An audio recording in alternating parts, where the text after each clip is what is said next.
Part 1, Who Benefits? A personal essay on the psychological journey through shame, grief, resentment, and powerlessness. The function of shame. Shame starts to rise when we feel powerless. It rises when life slips outside of our control and we can no longer convince ourselves that we're safe, competent, or enough. Despite the havoc that it wreaks on a person's psyche, shame is not born as an enemy. It's born as a protector. A child cannot survive by believing the people responsible for their survival are unstable, unreliable, or dangerous. That truth is too overwhelming for a nervous system that depends entirely on those people to stay alive, so the child turns inward instead. If I'm good enough, maybe mommy won't hurt so much. If I follow the rules, dad won't get so angry. If I try harder, maybe everything will be okay.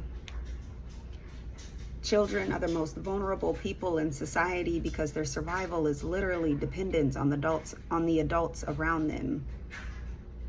Shame becomes a strategy for preserving attachment because it's easier to believe that I am wrong than to believe the people keeping me alive cannot protect me. We do not outgrow that instinct. We transfer it. As adults, we carry the same shame into a much larger relationship. Our dependence on systems, institutions, employers, governments, and social structures that often hold enormous power over our lives. And when those systems fail us, deny us, or make us feel disposable, the old question returns, what's wrong with me? And because shame is unbearable, we begin searching for an identity strong enough to protect us from it. A political tribe, a racial identity, a religious certainty, a movement, a leader, anything that promises solid ground beneath our feet. These are the questions that found me in the middle of my grief. The devil lives in the details. So I won't rehash the what happened. That's another story for another day. What matters is what I'm left with. Every morning I wake up in a house that was supposed to have my son in it. His shoes should be by the door. His laughter should echo down the hallway, but instead there's silence. I wake up once or twice a night, reaching for him before remembering that he's not there, and then I cry myself back to sleep. I've never felt more powerless in my life. That silence became the place where all of these questions found me. Some days my entire body screams at me to do something, to move, fight, fix it, force reality to change. So I've had to learn moments by moment how to restrain myself from acting on every thought that flashes through my mind. So I began practicing something I had spent most of my life avoiding.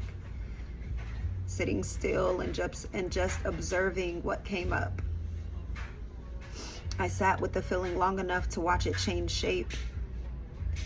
The grief was always there, but sometimes it became rage. Not just rage about the present, but rage carrying the weight of old resentments from a lifetime of feeling contained, limited, and responsible for pressures I didn't choose but had to take responsibility for anyways. And at first, I turned inward. I sat with this huge pile of shame and tried to separate out what belonged to me from what belonged to the rest of the world. And when I looked at what was mine, I started looking for somewhere to place the blame. Maybe it really is my fault. Maybe I am the problem. And then the voices just get louder and start to shout that I'd be better off dead. So I kept asking a question that wouldn't leave me alone. Who benefits from this shame? Certainly not me. If my son is still out there and needs his mother, I must resist. So then I looked at my parents and I felt the resentment for what they couldn't give.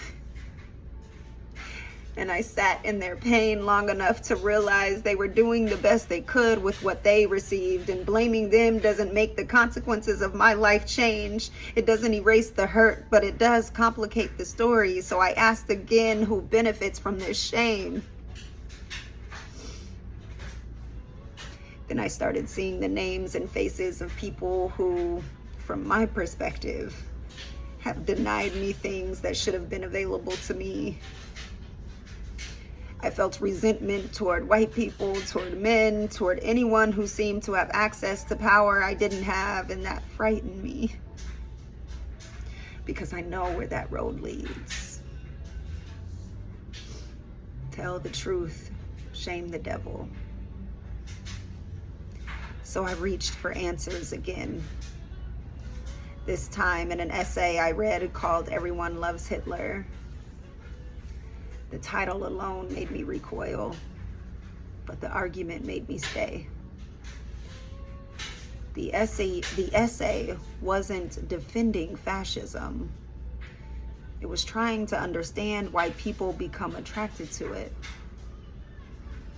It argued that movements built around domination often appeal to people who feel humiliated, powerless, rejected, or wounded. The attraction is not primarily ideological, it's emotional. People who feel small reach for symbols of absolute power. Reading that felt like someone had quietly held up a mirror. Not because I wanted to become a fascist, not because I secretly admired evil, but because I recognized the mechanism. Powerlessness, shame, the desperate desire to belong to something strong enough that no one could ever make me feel small again. And once I saw that pattern, I couldn't stop seeing it. I saw it in extremist movements. I saw it in political tribalism. I saw it in racial resentment. I saw it in the human tendency to divide the world into the righteous and the damned.